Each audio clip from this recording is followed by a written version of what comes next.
এসব করে তো সরকারের বদনাম হয়। কি করতাম না, পুলিশ অ্যারেস্ট করছে, এখন আমরা আইনি ভাবে দেখুন। না না, এসব তর্ক করবেন না, বিনা কারণে না। যেই কারণে পুলিশ এখন তদন্তক্রমে বাইরিব, পুলিশ পুলিশের ডিউটি করছে। দেশে তো আইন কানুন ব্যবস্থাও তো একটা আছে, সরকারটা তো প্রত্যেকের, সরকারটা তো বাঁচাইতে হইব। মুখ্যমন্ত্রী প্রশাসন এটা কালিমালিপ্ত করা যেত না। হাজার হাজার গাড়ি আটকে গেছে, স্কুল স্টুডেন্ট, পেশেন্ট, কর্মচারী, তারা অফিসে যাইতে পারতেছে।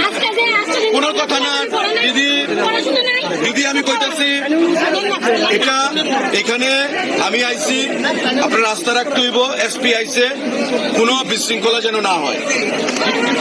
আন্দোলন করছেন, আপনারা তো বিরোধী দল করেন না, তাইলে বিরোধী দলের আন্দোলন এমন হয়। ধর্ম, বর্ণ, সমস্ত কিছুর ভিত্তিতে রাজনীতির দেশ চলে না। আমাদের শুনেন, যেটা হয়েছে আইনিভাবে আপনাদের পুলিশের কাজ করছে, আমরা এখন বাকিটা দেখব, তার যাতে কোনো অসুবিধা না হয় এটা আমরা দেখব। আমি নাট মন্দির করে দেবো, আমি বড় কথা না, যারা মূর্তি ভাঙছে। এখন আপনি এখন কি করবেন? রাস্তা বয়ে থাকবেন? শাস্তি হইব, পুলিশ শাস্তি দিব, সব হইব।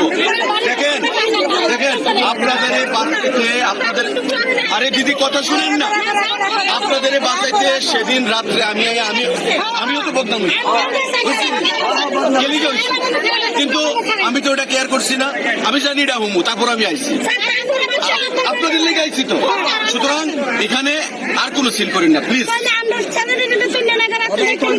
এটা আমি দেখতেছি তো, আইনি ভাবে দেখুন প্লিজ, এখানে আর কোনো ইয়ে করবেন না প্লিজ। আমি আপনাদের প্রত্যেকের কাছে হাত জোর করে, এটা আমার বদনাম, আমার বিধানসভা কেন্দ্র, আমার সরকার, আমার মুখ্যমন্ত্রীর বদনাম, প্রশাসনের বদনাম। আমি যে কথাটা কইতাছি, ঠিক আছে শুনো,